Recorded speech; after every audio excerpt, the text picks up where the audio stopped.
You moved again. Same city, different apartment. This one is on the 4th floor.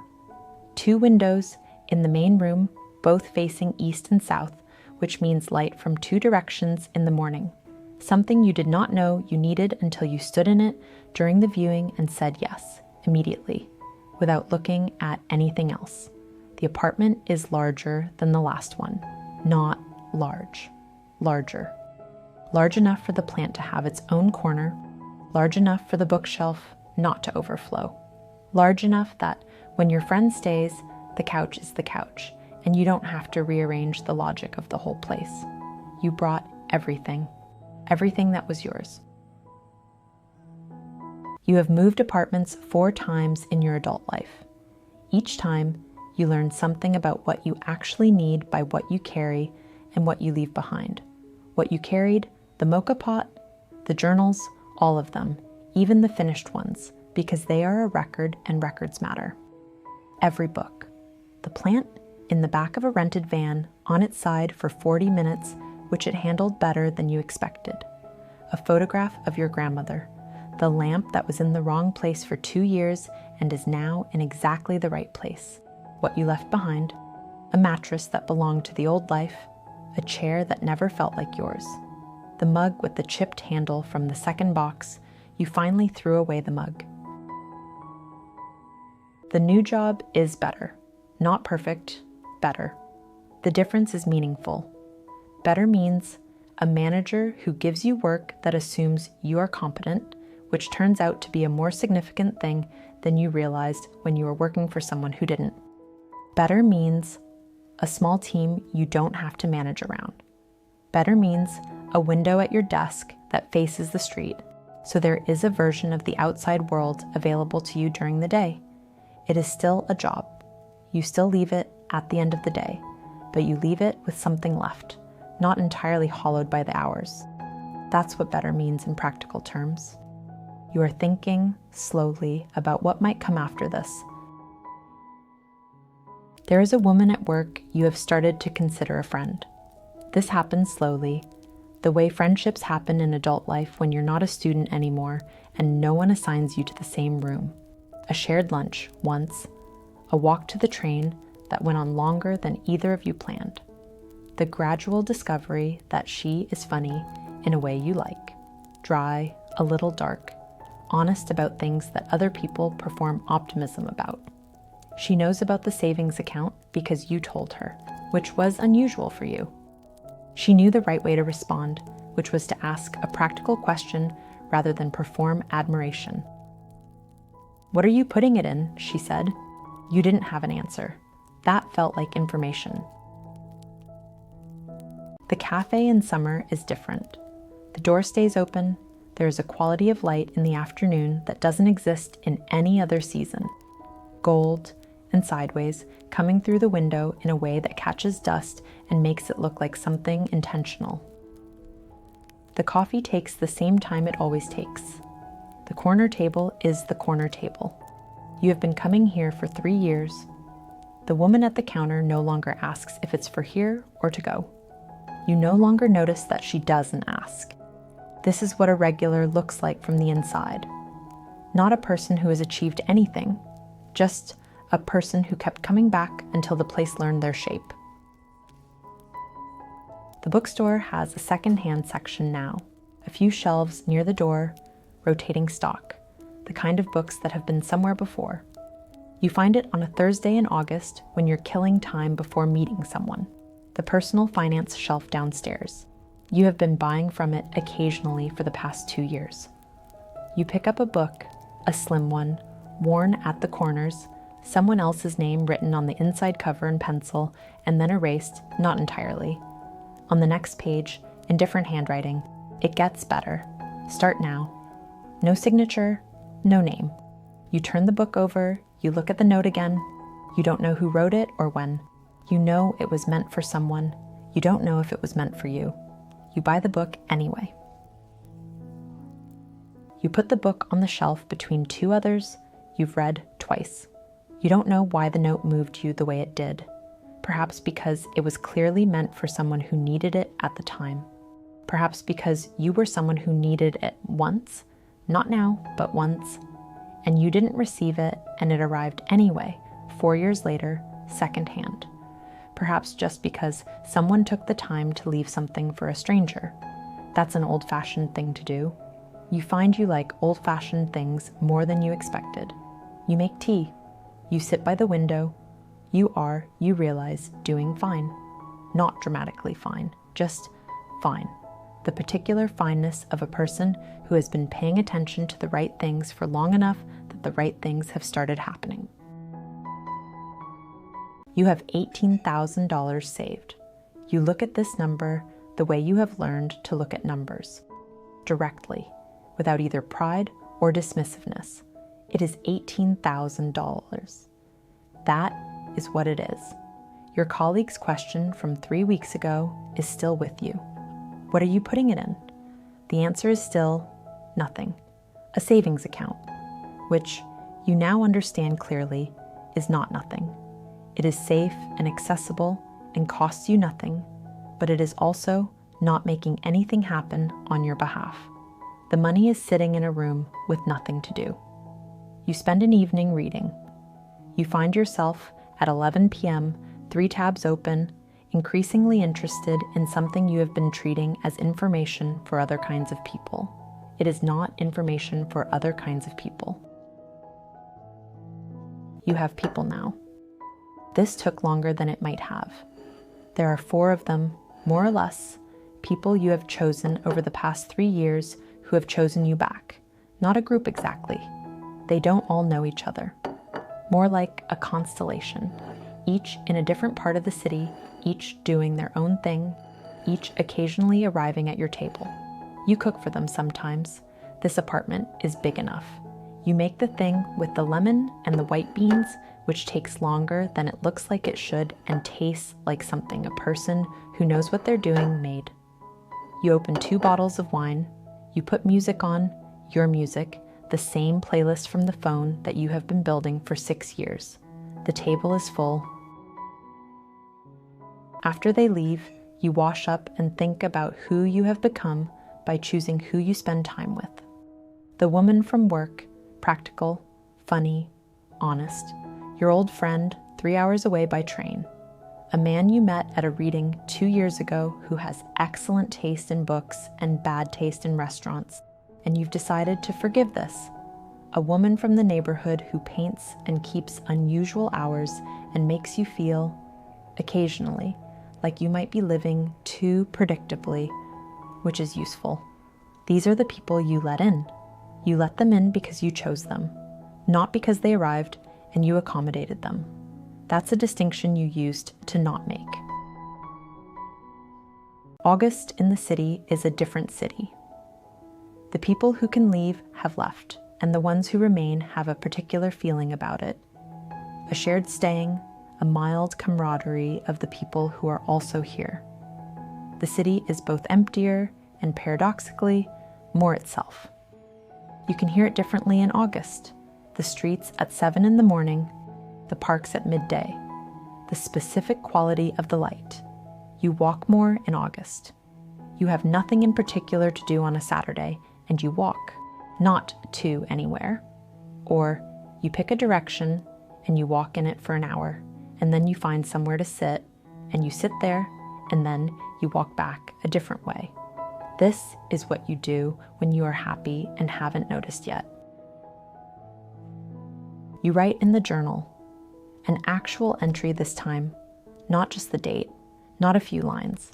You have been doing this for 5 years now, in various forms, with varying consistency. Tonight, you write for an hour. You write about the dinner and the people and the city and the bookstore note. You write about the savings account and the question you don't have an answer to yet. You write about your mother, whom you spoke to last Sunday and who said something small and right, which surprised you. Then you write a list. The list is things I was afraid of at 23 that I am not afraid of anymore. It is a longer list than you expected. You write a second list. The list is things I am still afraid of. That list is also longer than you expected. this seems right.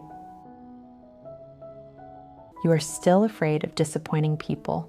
Not all people. You have made some progress here. You have learned to say no to things that don't fit.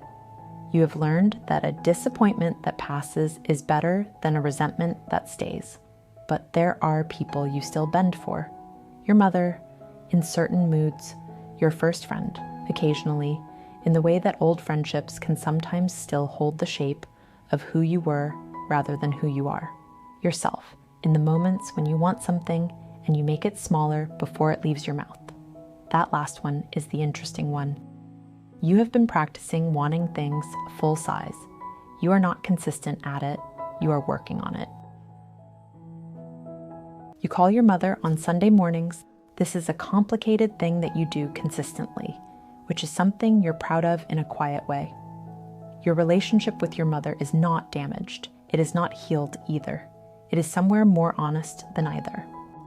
A relationship between two adults who love each other and have not always known how to say so. Your mother says the wrong things in the right tone sometimes. Sometimes the right things in the wrong tone. Occasionally, both at once. Last Sunday, she said, "You sound like yourself." You didn't ask what she meant. You let it be a good thing. You have been thinking about what you kept, not from the second box. You dealt with that a long time ago, quietly, on a Tuesday evening when you were ready. The photograph stays. The books that were his, 3 of them, also stay, because they were good books and have nothing to do with him now. The mug is gone. What you kept from who you were before is more interesting. The warmth, the genuine pleasure you take in people, in their details, in the things they don't notice about themselves that are exactly right. You kept that. It was yours. It was never the problem. The attentiveness to small things. You kept that too. The plant, the journal, the note you leave in a secondhand book occasionally for whoever comes after.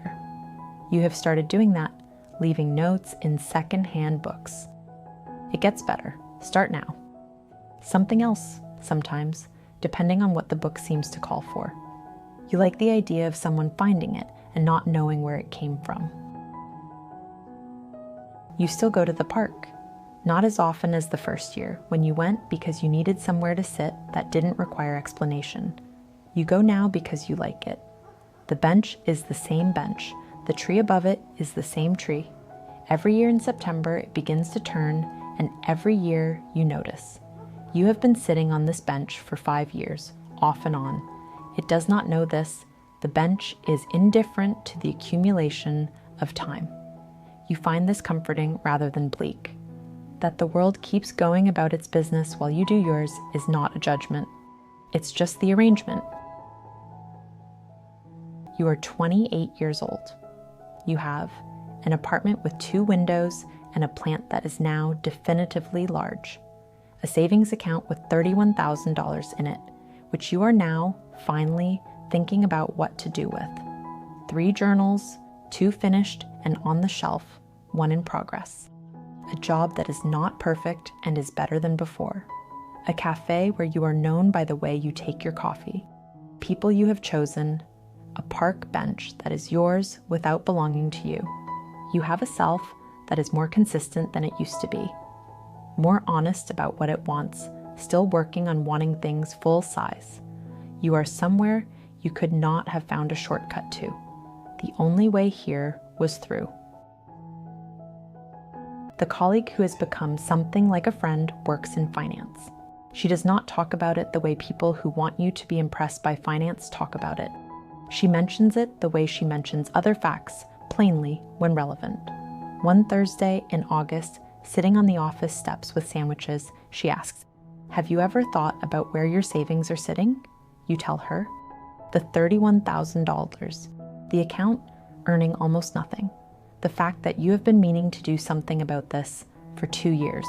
She nods. She's not surprised. She says, "That's a decision you're making by not making it."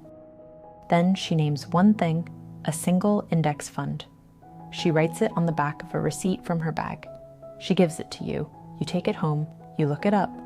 That evening, you open the brokerage account you've been intending to open, and you begin. That evening, after the account is opened, after the transfer is scheduled, you close the laptop and make tea and sit on the floor with your back against the couch. You notice something. The apartment is quiet. You are alone. You have been alone most evenings for 5 years, but this evening, the alone feels different. Not empty, not something to be managed, full, the way a room feels full when it contains exactly what it needs.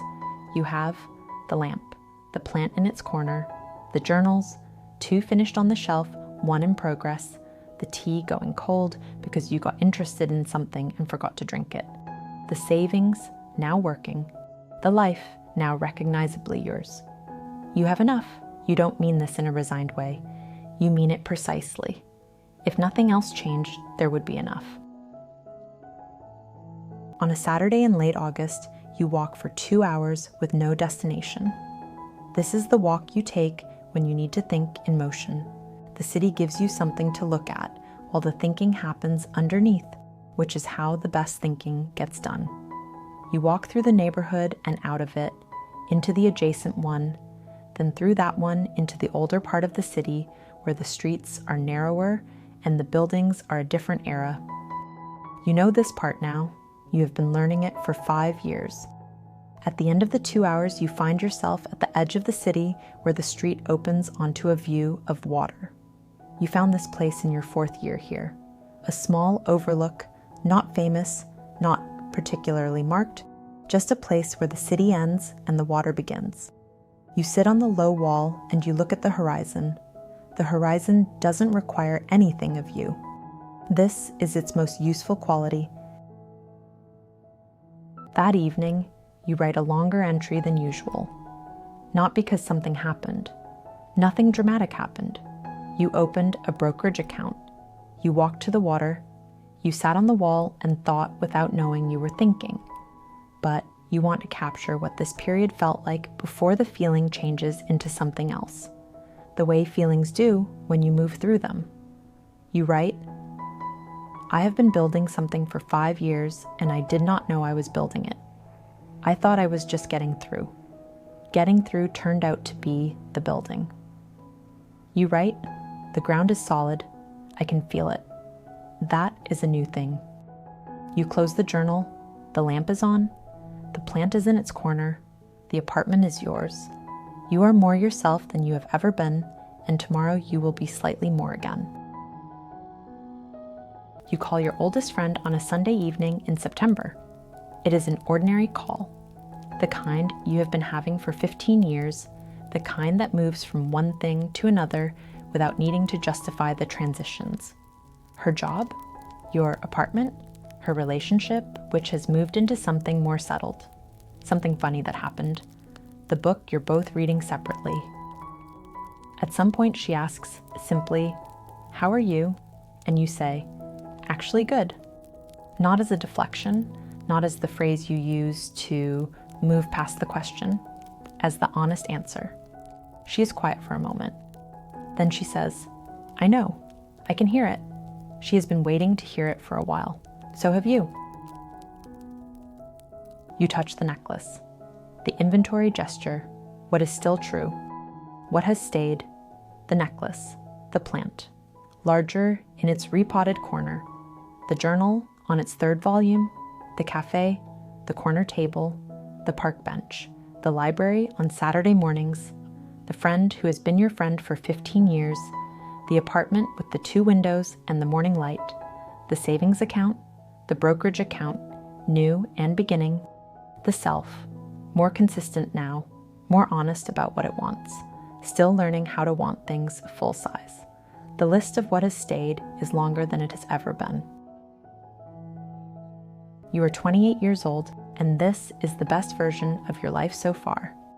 You know this without needing to compare it to what came before. Though you could. The comparison is available. You simply know it directly, the way you know the temperature of a room you walk into. You are standing at the double windows with your coffee. The city is outside. The tree at the corner has begun to turn. The mocha pot is on the counter behind you, still warm. There are things you still want. The wanting is not a problem anymore.